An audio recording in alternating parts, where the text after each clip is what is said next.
hopefully tomorrow. If not, it'll be early next week on our Good Neighbor Program webpage.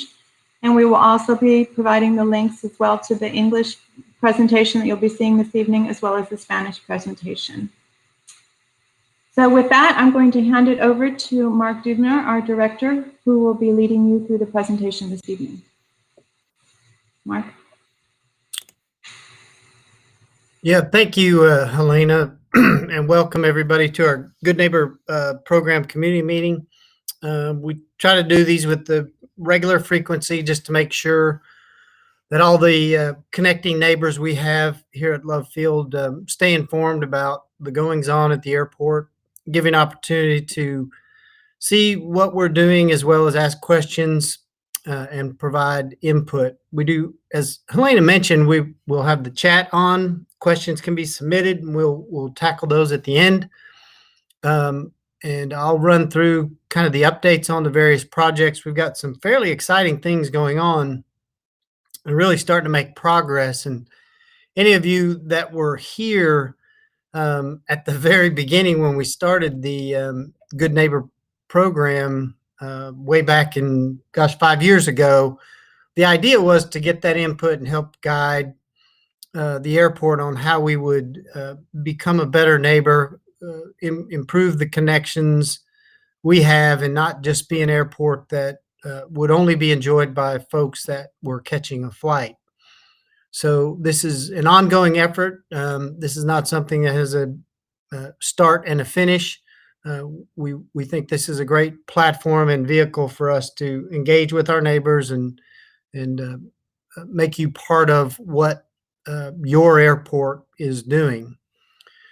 So to dive right in, we just some quick updates on COVID-19. We certainly have seen the worst, we believe, in late March, early April. We were down to probably about 1,000 booked passengers a day. To give you some sense of that, our normal days are 18 to 20,000, and our very busy days during the holiday season, Thanksgiving, Christmas, and during spring break, we'll do 25,000 booked passengers. So really just a huge decrease in traffic, very, very low. I can say we were seeing real gains throughout the month of June. I think everyone had a false sense of security. And then we had the outbreak kind of at the beginning of July, and traffic fell off again. A lot of what's affected the traffic at Love Field has been we're primarily doing leisure travel right now. A lot of businesses aren't traveling. So the business people really are working virtually, and really everyone's trying to figure out when the right time is to get back out on the road. So we've been largely dealing with leisure travel. Part of the problem that airports across country have faced is this patchwork of restrictions and quarantines on various destinations. So as different states had outbreaks, they would enact quarantine and contact tracing. We did it at Love Field. We had Department of Public Safety troopers in the terminal early when Texas had a low incidence, and other states, Louisiana, New York, were having high rates of infection, and so that eventually ended up reversing as Texas started to blossom in the number of new cases. Then those restrictions were placed on travelers from Love Field going to various destinations. So as the pandemic has affected all kinds of travel, leisure, and business, we've been slowly climbing back in our traffic.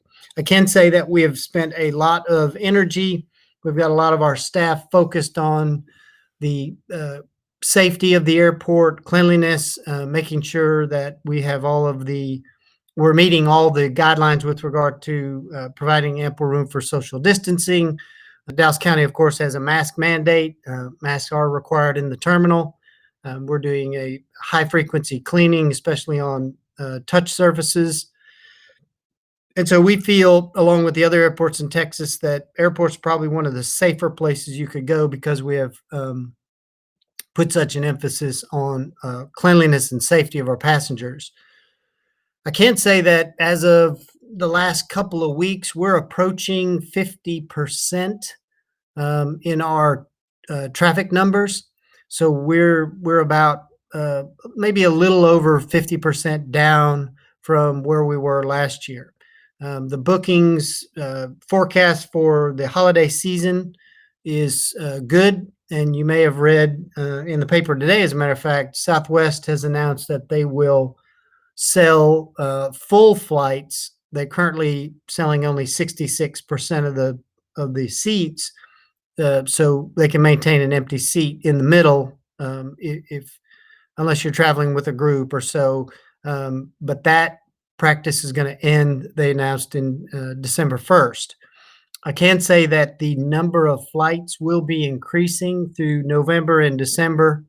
It won't be every day, but we'll be scheduled 141 flights, at least three days of the week. So typically we do 205 scheduled departures from Love Field. So the number of flights is coming back, and the number of travelers is coming back. So we look at this as a not a quick rebound, but sort of a long, steady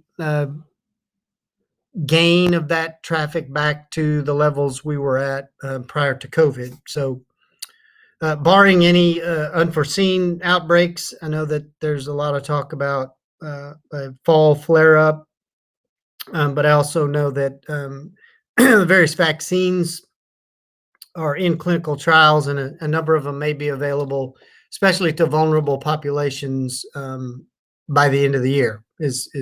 I read the same news reports you are. So our agenda today, we're just going to run through kind of our project updates to give you a sense of where we are on these various projects, and then a few little tidbits about our neighborhood engagement and what we've been doing during the COVID, during the pandemic, where large gatherings are not allowed. So our staff is still doing the best that they can, remaining engaged with the surrounding communities and really trying to be an asset and a help to our neighbors. Just a reminder, anyone that's new on this call or on this virtual meeting, the Good Neighbor program was, our intent was to create a way to connect with all of you. The overriding goals of the program is the same as the overriding goals of the city, to create livable, walkable, and interconnected neighborhoods. We didn't want to be a barrier to that, and so we felt like it was our obligation, even though we are a city department and we're an enterprise, so we're not funded by tax dollars, but we still are a part of the city, and Dallas Love Field is owned by all of you. It's your asset, and so that's kind of how we settled on these goals and really trying to carry on the mission of the city as a whole. When we first started this about 5 years ago, we went through a pretty extensive planning effort and prioritization effort. And what we had heard from the various neighbors that I forget the total numbers we did, but we held a large series of meetings with each of the areas around the airport, and I'll show you those in just a second. But the feedback we really got and what our marching orders from you, the community, has been is really improving the look of the airport from the outside. We have a beautiful terminal. Certainly a lot of money was spent on that, but if you don't have a ticket to fly on an airplane, you really weren't getting a very aesthetically pleasing experience of the airport. We had, the chain link fence and the mismatched photinias, and planning material was missing. And so we heard that loud and clear. And the goals, the prioritization effort really led us to these kind of 5 key elements that we've been working on as part of that engagement and being an asset. Off airport, the design, the beautification, our landscaping, improving the parks and trails, and we're making real progress on some of those. Signage and traffic improvements, and then of course the pedestrian improvements. As we said in the beginning, it was always an aspirational goal. When I got to the airport in 2011, there really is no way to go all the way around the airport safely as a pedestrian. For whatever reason, over the many years, there's not been a connected or a network of sidewalks or pedestrian paths that would allow you to go around the airport on either on the airport side or on the non-airport side. So we've been steadily working on fixing that to where eventually you'll be able to circumnavigate the entire airport. And we'll talk about a kind of an exciting partnership we have with the National Park Service and what they've been up to. So refresher, these are kind of our target areas. I think we had 7 areas where we had a series of meetings with each of these groups, recognizing that each area that bordered the airport was a little bit different. So east and west side, of course, we were directly adjacent to single family residential. The north side with the park and the multifamily, and then to the south of the airport, largely commercial. So each one of those had a little bit different flavor, and each one of them had sort of a different sense of priorities. But we've tried to incorporate all of that to make sure that we're listening to all of our neighbors all the way around. So jumping right in, the first update, I want to let you know, if you visit dallas-lovefield.com, that's our airport website. We've made a lot of improvements to our website. There's a lot of good info. You might check it out. If you're not following us on social media, we have a real time checkpoint waits, the wait times if you're coming to the airport. Right now, it's not much of a wait at all if you have to get in the security line just because of the lack of traffic. But it's a very useful tool on those busy days to give you some sense of how much time you need to allow yourself. I know us as airports always tell you to get there 2 hours before your flight, and sometimes that might not be enough, and sometimes it's just barely enough. So the website's got a lot of great features to it. But if you go under the airport info tab and click on airport projects, we have all of our capital projects now are going to be posted on the website. So you can go in and look at each specific project. You can look at if there's design documents, if there's renderings, if there project schedules, and various projects will be in various phases of completion or planning. So it'll give you, up to date info on those projects if you're curious about any of those things. Right now, you can check on the ones we're about to talk about: the Lemmon Avenue, our entry road. A big one is the Western Runway, what we call the Denton Runway, or it's 1-3 right, 3-1 left. Reconstruction, and we'll talk about that more in detail. We do have a connection with the alternate entry process we've been going through, and then the Lemmon Avenue and Bluffview intersection improvements that we've been working on. So kind of starting off with that, the Lemmon Avenue Bluffview intersection is long been a sort of, it's really a vehicular intersection. It has really no pedestrian safety. There's not connected sidewalks. It's sort of a high velocity or high speed intersection. Our administrative offices are right in front of that intersection, and we can tell you that there are very frequent collisions and accidents at that. And so we worked with the Dallas Area Rapid Transit, the Department of Public Works, and the Department of Transportation within the city to really rethink that intersection. make it safer, add the pedestrian access so folks could cross safely, both Lemmon Avenue as well as crossing Bluffview Avenue, and really get just a much better layout of that intersection. So that design has been done. Construction is actually beginning this month. If you drive by there right now, you can see all the survey stakes. There will be some closures, lane closures, and things like that while it's under construction. So just be aware. And it should be a pretty quick project. Their completion schedule is late this year, so they're going to get busy on that right away. It will give you a protected left turn into our office area where there isn't one now. So that's a benefit for the volume of traffic we have coming into our administrative offices, where we have fairly high volume. We have all of our badging, our customer service functions in that building. So we do have a lot of folks in and out during the day. High visibility crosswalks. Like I said, really trying to improve that pedestrian access and safety. The next project we're really excited about is our entry road. So this rendering essentially is looking into the airport. They're from Mockingbird looking up Herb Kelleher Drive. You can see that we're connecting all of the sidewalks we built that go around the front of the airport by the old vintage sign that we have on the corner of Denton Drive and Mockingbird.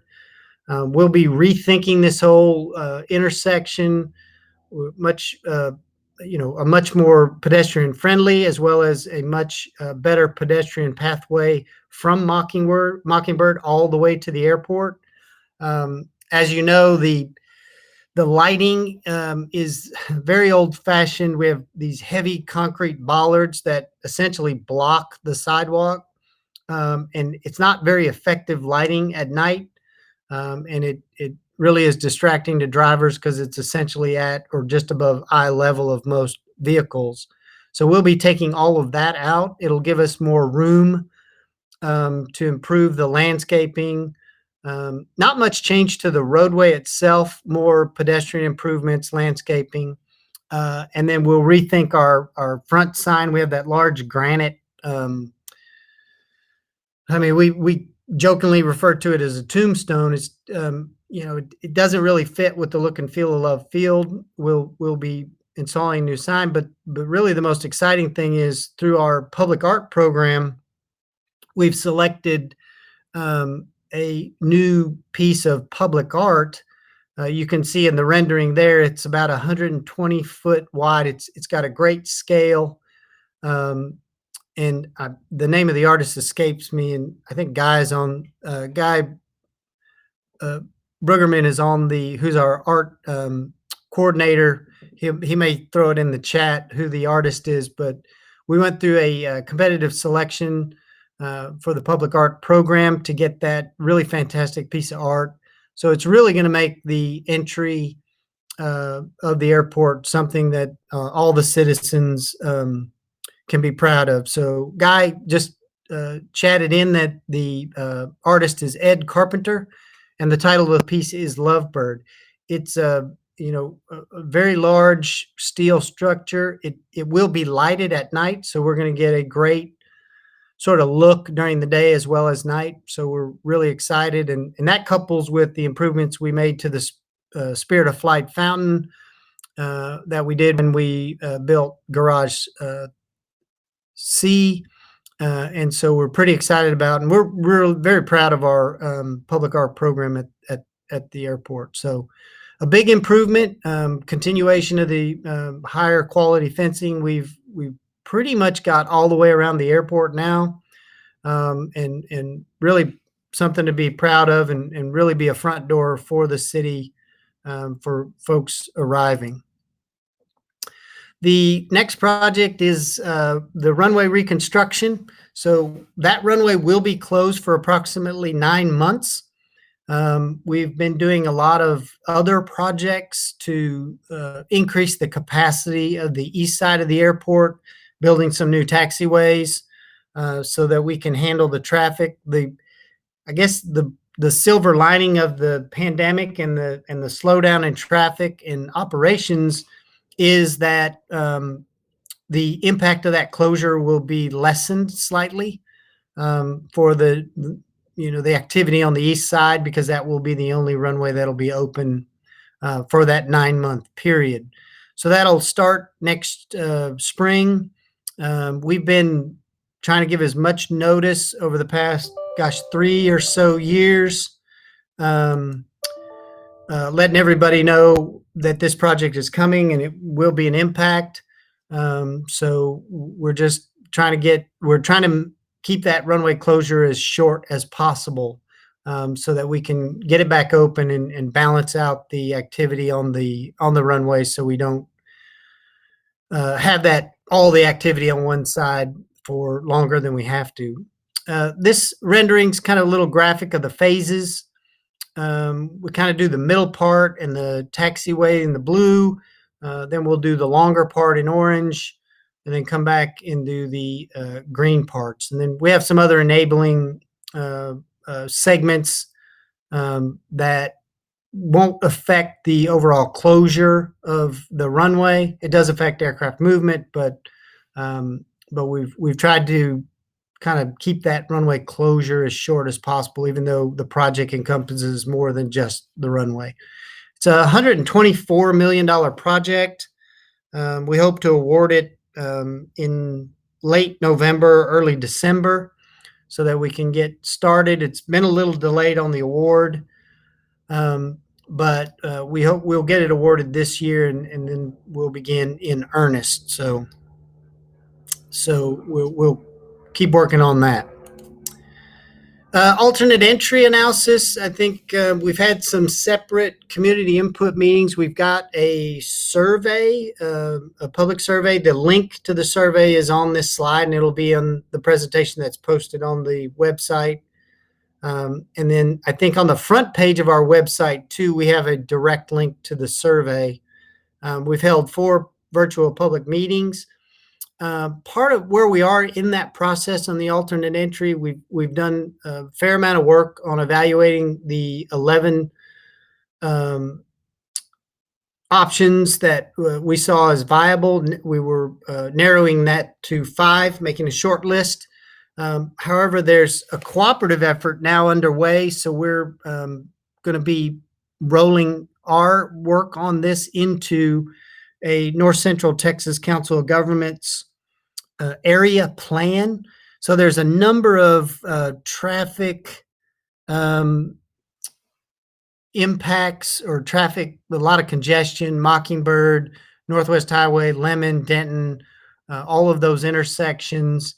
So the Council of Governments is funded about I think it's $1 million project to do an area plan going from Walnut Hill on the north, down to Inwood on the south, and I think all the way to 35 to, I'm not sure the eastern boundary, but it's a large area. And the idea is that whatever we're doing needs to be coordinated with all the other transportation plans and planning, and really imagining what that area can look like. There's a number of kind of weird intersection things that were built, on top of the things like the Webb Chapel Extension Bridge over Bachman and the Lemmon Avenue Shorecrest intersection. They're all kind of clunky, and so we're very excited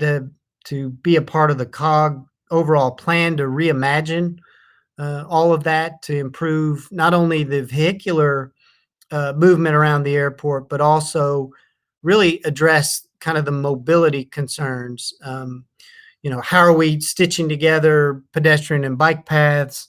And part of our analysis, of course, included at the direction of Dallas City Council, was to really look at figuring out how we could have a people mover or some connection to the DART light rail line. So the green and orange lines run along Denton Avenue, or Denton Drive, sorry.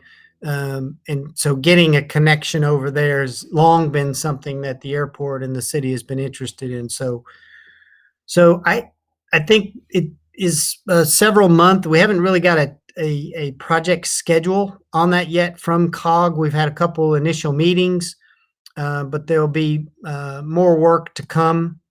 Here's a map of it, the Bachman area plan. So it goes Inwood on the east, Mockingbird, all the way up to Royal. And so it's even north of Walnut. So you can kind of see the overall area, talking about that pedestrian access, connections. And there's a lot of stuff going on. What we're doing, Department of Transportation's got stuff going on. The Dallas County has a strategic mobility plan and they recently awarded a number of projects, some funds. There's actually a project on, I think county's got a project on Lovers to improve pedestrian and bike access. And one not connected to Love Field, but we're also excited down at our other airport, Dallas Executive. We're actually working with the county on a new bike and pedestrian path along Ledbetter, which is on airport property, where there is no sidewalk access on either part of Ledbetter, between Hampton and Westmoreland. So there's a lot of entities all working on various plans and finding ways to make improvements. And so this is a good development for us to roll into COG, kind of being the coordinator of all those kind of things. So they did have a kickoff meeting. Here's a few slides on that. Their scope is the mobility and safety, access to the park, access to the airport, and then threading together the various projects planned in the area. Park Department has a number of improvements they're making to Bachman Park with the new aquatic facility. I think there's a skate park on tap. So there's just a lot going on that, especially on the north side of Love Field. And so we're excited about being part of that. We do have a link here to NCTCOG, which is North Central Texas Council of Governments. They do have a website dedicated to this project, or a link page for this project, and a feedback form.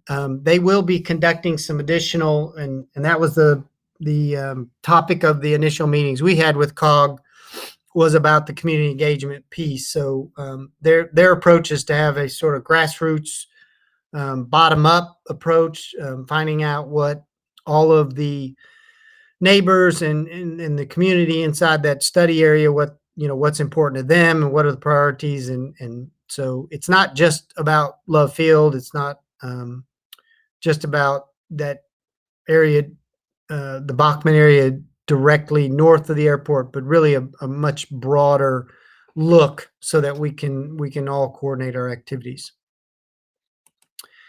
The thing I alluded to earlier, we're very excited. We won a technical assistance grant from the National Park Service last year to help us in development of what we're calling the Love Field Loop Trail.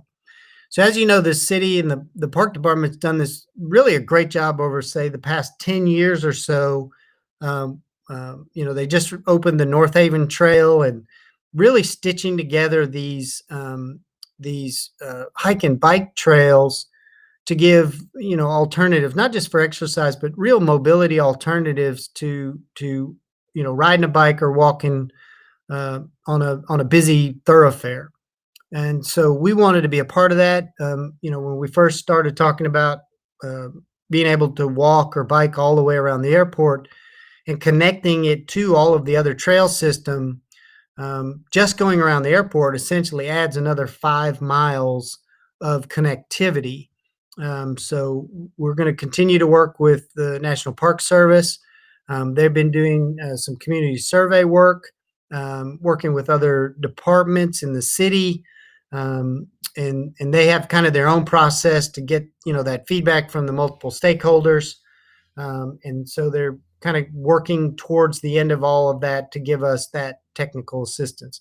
It's not money for construction, but, these are the folks that are involved in trail systems throughout the country. And so they've been a real great asset, and we're really lucky to win that grant. And it really, quite frankly, I believe it's the first non-FAA grant that the airport has sought and been awarded. So typically we do, airport projects, we get money from the FAA. That's what every airport does. But we've really broadened, since we're much more engaged in all these other types of activities with regard to mobility and connectivity. There's a lot of other agencies involved in those efforts that have grants and have money available. And so that's always a good thing to seek out and get those grants, which helps move those projects along, especially in their schedule. Lemmon Avenue Streetscape, we're continuing to make good headway on this. This really is to reimagine and establish that pedestrian and bicycle pathways along the east side of the airport. Also improving landscape, more what do we call signature features to create kind of an airport district. Because the airport actually owns the land on the east side, all the way on the other side of Lemmon Avenue to the east side of Lemmon Avenue, we actually have some opportunities to create a couple of parks that would be airport parks. It wouldn't be something that we built. It would be something we would take responsibility for building and maintaining, since it's on our property. Rethinking kind of the intersection improvements, enhanced bus shelters. We know that that's a pretty busy DART corridor. And so we're looking at kind of signature elements to really beef up and make those bus shelters part of the airport in that kind of look and feel. So we've got a number of exciting things going on with that. That project right now, we're kind of finishing design. We're getting towards the end. We had done the vision and branding component, and so they've been busy kind of actually designing each of the elements and the pathways. Our goal is to get the design done early next year or spring of next year. Give us a chance to review, make any modifications that we want for a final design, and get it ready to put out for bid, with a construction starting probably sometime in winter 22. It might be a little late, but our goal is to continue working on that east side of the airport and really making some real strides in the connectivity, allowing everyone from the Love Field North Park to Elm Thicket to Bluffview, Greenway, to come towards the airport, connect to that pathway, and then that'll take you all the way to Bachman Trail and Bachman Park. So we really think that'll be a great addition to everyone to the east. Just kind of give you an overview of what that looks like. This is all along there. You can see the Midway Manor Park would be the small park that would be on airport property. Kind of reimagining that pedestrian pathway all along Lemmon. As you know, there's really no sidewalk there. There's kind of a dirt path from Lovers north, but it's not anything that's very safe or usable. We are proposing for most of the length of that a 12-foot shared use trail, connecting to the Bachman Trail system, improving the pedestrian crossing there at Shorecrest and Lemmon Avenue, and then making some improvements to our gateway feature. We'll talk. That's 2 slides ahead. Hold on. So Lemmon and Lovers, kind of that big intersection there, you can see a lot better pedestrian access, wider, more safe, enhanced pedestrian crossings of Lovers and Lemmon. And that'll come into play. We'll talk about our Braniff development and why it's important to make sure folks are going to be able to get across Lemmon. We'll talk about that a little bit, but really create a way for that pedestrian access all along Lemmon Avenue. Then the Lemmon Shorecrest intersection, making some improvements there, bringing the trail around, and then much improved pedestrian pathway across, and then connecting to sort of an airport trail that'll carry along Shorecrest to where you can connect with the Bachman Trail. So the primary gateway feature, I don't. If you can imagine, this is Lemmon. This is where Lemmon, Mockingbird sort of come together. We have that big triangle. Right now we have the FAA light lane in there. It's a challenge to do something. It's a large piece of sort of just vacant land that we mow. It's, there's not much we can do with it because the FAA, it's essentially in a runway protection zone. So they FAA won't allow any project that would cause a gathering of people. So what we're really aiming to do is just improve the look of it. So as you come around on Airdrome, or you're going east on Mockingbird, or north on Lemmon, you'll have a sort of a visual, something visually appealing, other than sort of just a big flat piece of grassy area with, the little chain link fence around each of the light standards that is in that intersection. So we're kind of excited about that, improving the look and feel of that. The other thing we had kind of got hit upon, I think when we were talking with the various neighbors, was a small park in the light lane. So on the left, as you look at this slide, is the small park that the airport, this is actually airport property and this is the light lane. This is FAA equipment in this section right here that abuts Northwest Highway. So when you're driving west on Northwest Highway, as you pass the Sam's, this is right next to the Sam's parking lot. It's just a big empty area with some of the FAA lights. We have more land there than we need.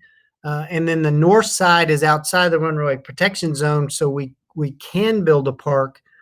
So we've been working with the neighbors to try and design and plan for that neighboring park. And one of the things the COG meeting they talked about is this also could be a very good way to create another pedestrian bike hike, or pedestrian and bike path from the neighborhood through this area to connect with Northwest Highway. And then they've got some ideas on the mobility improvements and kind of a complete street redesign of Northwest Highway. So we're always happy to help, and this is kind of an unobstructed pathway. There's a lot of commercial development along Northwest Highway, and then all the other roads really don't have adequate sidewalks, and they're fairly busy streets. This would be a great way for folks to be able to get to Northwest Highway and then cross Northwest Highway to the Bachman Park, building a pedestrian path through this parcel. So we'll continue working on that. Let's see. Let me find where I am. So we did that one. We're there. All right, and then the little cutout, you can see this is what we're calling Midway Manor Park. This is actually on airport property. The airport boundary along Lemmon is really kind of odd, but this is a park feature that we're going to be able to develop. and then it'll be airport maintained.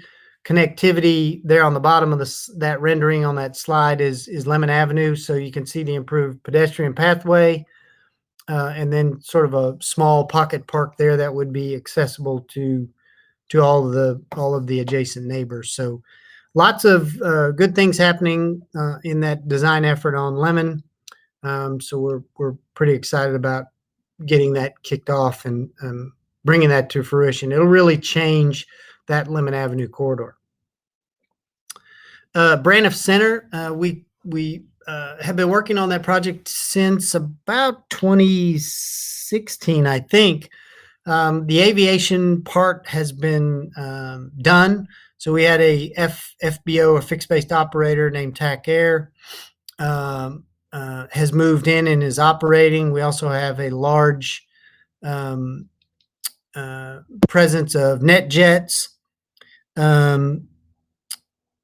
And so that piece has been done. And the other, our goal on the Braniff Center development was to not only have aviation development, but also have commercial development that would be beneficial to the neighborhood.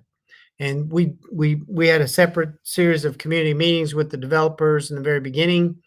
And so that's been a little slower. The project's done a really good job, but they've had to really navigate a lot of issues around the historic nature of the building. It was deemed eligible for inclusion on the National Register of Historic Structures. It was designed by a couple well-known architects, Charles Luckman and William Piera. And so this is a really exciting adaptive reuse of that old Braniff maintenance hangar into a real vibrant facility. So they're currently doing the aviation piece. The next thing that's going to be happening is the retail. So they've announced a couple of tenants that'll be moving into those spaces that'll be facing Lemmon. So Venture X, which is a co-working space, they're doing a sort of a Tradition Senior Living is going to have an office in there, and they operate a lot of luxury senior living facilities. And they've announced that they will a 5,000 square foot restaurant concept called On Rotation Brewery. So it'll have craft beers. So you won't have to drive all the way down Lemmon or even downtown. Neighbors are going to have access to that. And then Callaway's Nursery is going to have not as big as some of their facilities, but they'll have a presence there on the kind of the south side of that development on Lemmon. So with the pandemic, everything's slowed down a little bit, but I think as tenants come in there and we start to see more activity, and also kind of what I alluded to earlier, having that ability to cross Lemmon makes these things accessible from walking or cycling. But we wanted to make sure folks are going to be able to get to these businesses safely as they cross Lemmon Avenue. So we're excited about that. A couple engagement things. I have to give some kudos to the entire aviation team. You may not know, and I don't think we really shared with this group in the past, that we participate in a quarterly survey along with most of the other airports across the world through the Airport Council International, which is a global airport association. The ASQ awards, Airport Service Quality Awards, measure it's probably 30 or 40 different metrics. And then we survey customers in Love Field as other airports survey their customers.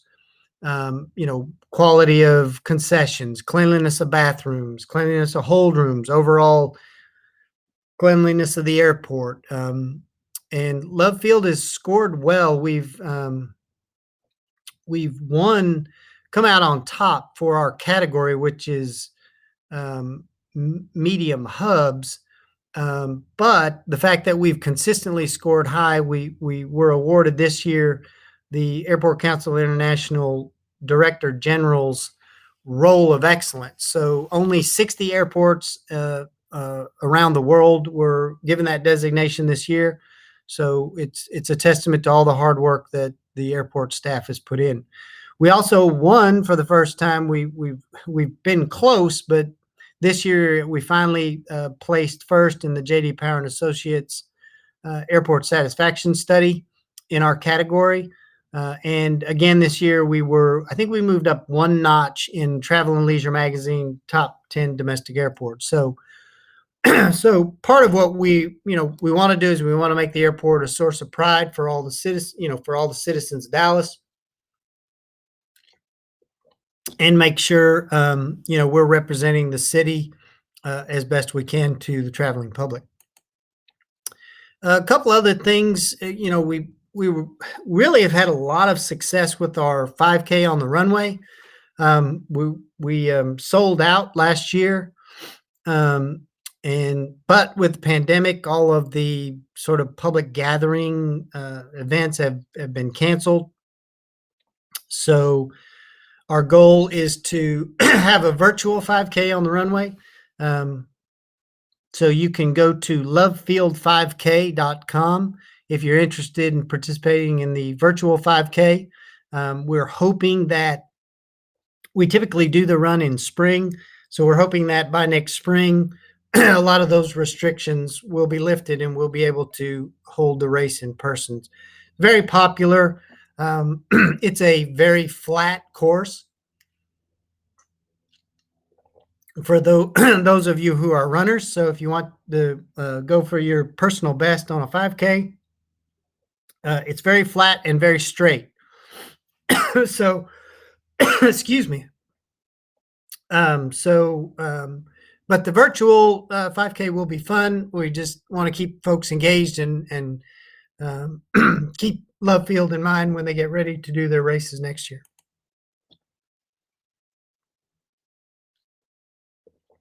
Okay, and then part of our community engagement, we typically do a back to school drive at the airport with our staff and some of our tenants. And this year, in lieu of that, since a lot of schools didn't go back in person, we did a book drive. So we collected over 100 books, donating them to reading partners. So we will continue to find those opportunities for us to engage with the neighborhood groups and whatever we can do partnering. We continue to engage with all the area schools. We did a virtual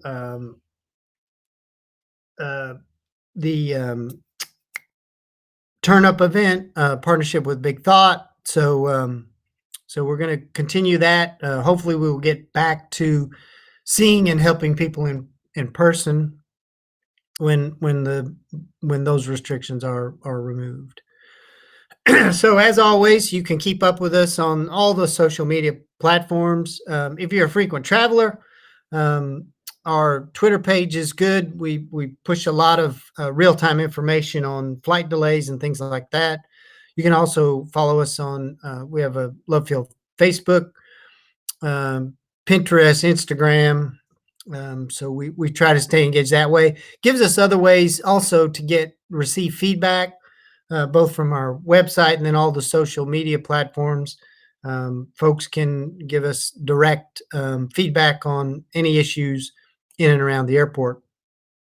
We did create a new Good Neighbor Plan Facebook group, kind of a subset of our Facebook page. It's designed for residents living near the airport, kind of a continuation so that as questions come up, you don't have to wait for a meeting.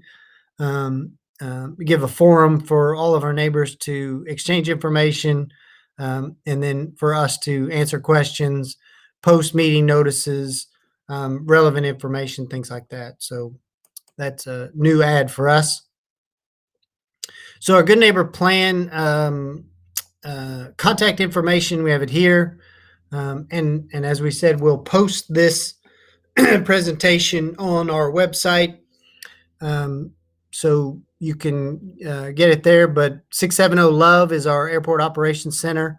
And you can just request, speak to someone about the Good Neighbor Plan. We also have a direct email, lovefieldgnp@dallascityhall.com. And then the goodneighborplan.com is our program website. So we have a lot of that same information. So we're trying to blanket as best we can to make sure everybody has easy access to our information. So that's really where we are, kind of wrapping it up. Our goal is to, continue this engagement and be a good neighbor.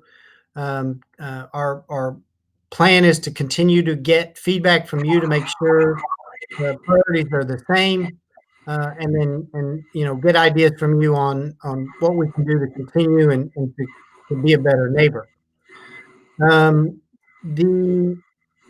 My contact info here. I am Mark Heaton. I'm Director of Aviation, so I'm responsible for Love Field Health Executive.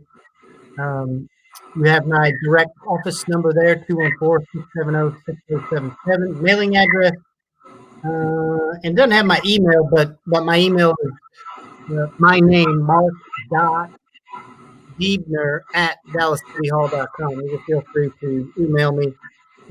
Email links are also on the Love Field website. So if you have any questions, comments, or concerns, we're going to try to make it easy as possible for you to contact us so we can get you an answer.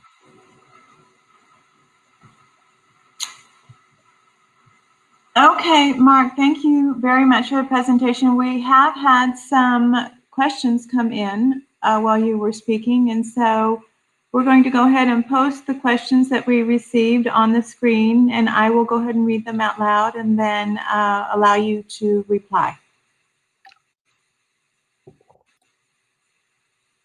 Okay, the first question is, what are you doing to provide non-vehicular mobility, which currently or does not currently exist around the perimeter of the airport on property that the aviation department controls?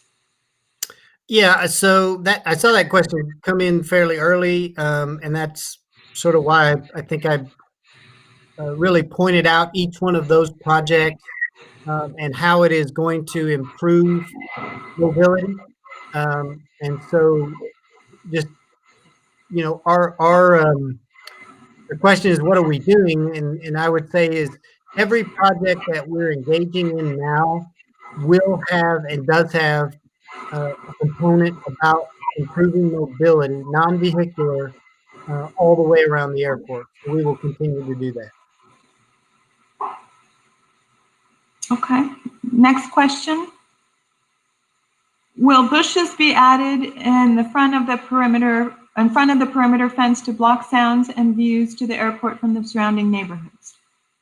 The answer to that is no. Bushes it's very problematic to maintain bushes in front of a fence like that, to keep them looking nice. As far as the sound barrier, even if the bushes were the height of the fence, it would do nothing to block the noise, given that the planes, once they become elevated, the noise, the bushes are so low to the ground and so close that they really don't provide any meaningful barrier of noise whatsoever. I would agree that in some ways that the bushes did block the view from the cars, but because it's problematic to have those bushes, we have no intent on returning them. We feel like, and based on the feedback from the early Good Neighbor Plan meetings, the importance wasn't so much the bushes as it was the chain link with barbed wire was not very aesthetic. So as we've replaced that with a much higher quality fencing, that has gone a long way to improve those aesthetics, and so the bushes would not improve that aesthetic, and so we're not adding any Now there will be landscaping and plant material in various areas, but as far as a large hedgerow, no, that's not anything that we're going to do. Okay. Next question, will 13 right, 31 left runway improvements require night work within the duration of the effort to complete this project? It is not. It is not planned. There may be some situations. There may be some evening work. However, we could theoretically you could work around the clock on that runway and shorten the timeway for its closure. But if you consider how close that runway is to residential neighborhoods, it's about 800. And Cliff can correct me, maybe 800 or no more than 1,000 feet from single-family residential homes. And so night work is not anything we've ever contemplated because of the impact that would have on our neighbors. Okay.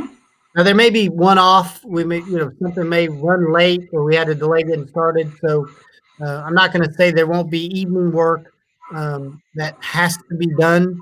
But it's not. We're not planning. It's not like LBJ where they were working 24 hours a day. We're not doing that. Okay, thank you. Next question. When will the design of the Lemmon Avenue survey be released? Please confirm that the trail will follow the new trail width standard of 14 feet. Well, the design will be released when it's completed. I think spring next year. I can't confirm the trail will follow the trail width standard. I'm not aware of a trail width standard. The plan for the bulk of the trail will be 12 feet. Where possible, there will be areas where that pathway will be narrower just because we don't have enough right of way. But we will. Right now, it's planned a 12-foot width, basically from Lovers all the way to Shorecrest. But then we have some space constraints, so no, it will not be 14 feet. And I'll follow up on that. I'm not aware of a trail width standard. That may be a Parks Department, something they adopted, but the city doesn't have a trail width standard. Okay, next question. Why the 1-year lag for construction on the Lemmon Avenue Trail? I'm looking for one of my engineering guys to tell me where. I'm not sure that construction started in 2022 is accurate, but I think Cliff or RO, somebody's on there. We'll come back to that. Cliff. Oh, Cliff, go ahead. Yeah, we're completing the design in 21, and then construction will probably be fiscal year 22. Right, but that's not winter of 22. No, we hope to put it out for bid summer of 21, and then construction after it's been awarded. So it'll mostly be. Yeah, I think there's a typo on that slide. So late 21 would be construction beginning on the Lemmon Avenue streetscape improvement.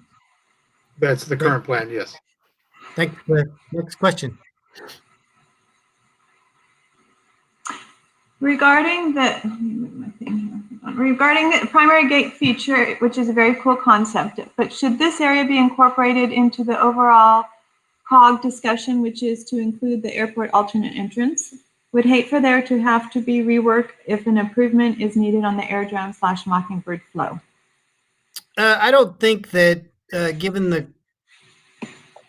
the work that COG's doing, that the plan would be to redesign the Mockingbird Lemmon airdrome intersection. We could ask that direct question, but that I don't think there's any any appetite to change that triangle. The other issue is most of that work is going to be done on the land that is airport land in the RPZ, and you're not going to be able to change that intersection in a way that would affect the current light lane in the RPZ. So, Okay, let's move on to the next question. Are there plans to allow the Braniff Centre tenants to use the airport garages? airport garages. I don't know. Well, I could say no, because I'm not real clear what the question is asking. The Braniff Centre has the garage, but that's largely being used by the Planet Lincoln. There's a surface lot for the restaurant retail, and it's adequate to serve the square footage. All of the aviation uses, the parking is actually, you can't see it. It's you actually go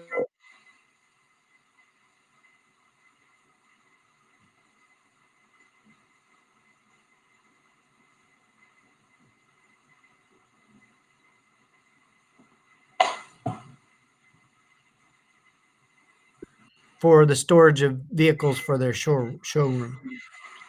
So there aren't any, I'm a little not clear on that question, but there aren't any plans to use any of the other airport garages. So garage A, B, or C, none of those garages will be used.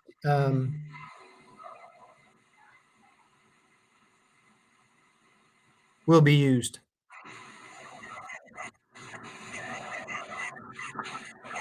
Okay, let's move on to our last question. How is Lovefield going to address the original request for landscaping around the airport? Addison Airport has fantastic landscaping around their airport.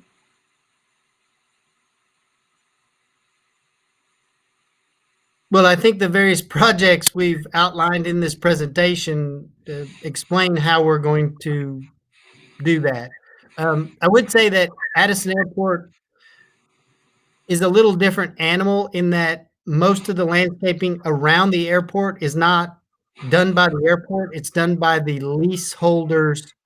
So a lot of the land on Lemmon, for example, is leased to the various entities. The airport or the city has any kind of landscaping requirements in their building codes, unlike Addison. So have you ever noticed when you go to Addison, the city actually dictates the frontage of the restaurant or retail, and they require a greater level of landscaping than the city of Dallas does. So on land that we control, we're doing a lot for improving the landscaping. On the leased land, there's very little we can do. And so Addison's, it's a different city, has different requirements for landscaping. And so it's just a completely, it's just a different animal, and much smaller too. So next question. Okay, well, that concludes, I don't see any more questions, so that concludes the presentation. My video back on. Mark, did you have any parting or final thoughts that you wanted to share with our viewers today? No, but I do want to thank everyone for their time. We are happy. This just, I know it's, if you have additional questions, this isn't the best format to get a question. And if you want to contact us directly, we can maybe have a little deeper discussion about any specifics about your question, and we can get you those resources. But we're always available. We work for you. It's a city-owned airport, and so you're part of how the airport should be designed and done. So we're open and available. Any way you want to contact us, but we do appreciate you taking the time today, and we hope it was enlightening. And we want to continue to give you the resources so that you know what's going on at Lovefield, and and you can be a part of it. Thank you very much, Mark. I just want to remind everybody that the next Good Neighbor Program meeting is scheduled for Tuesday, January 14th in the new year, and you will be receiving reminders for that as we get closer to the date. And then also to be on the lookout, as Mark mentioned in his briefing, the National Park Service is conducting a survey and is looking for community feedback. They're helping us work on the Left Field Loop Trail. So we will be pushing out that survey to all the participants. Be on the lookout for that. And then you can also find it on our website as well. So thank you. That concludes this evening's presentation. Thank you very much for being here. And please don't hesitate to contact us if you need anything. Thank you.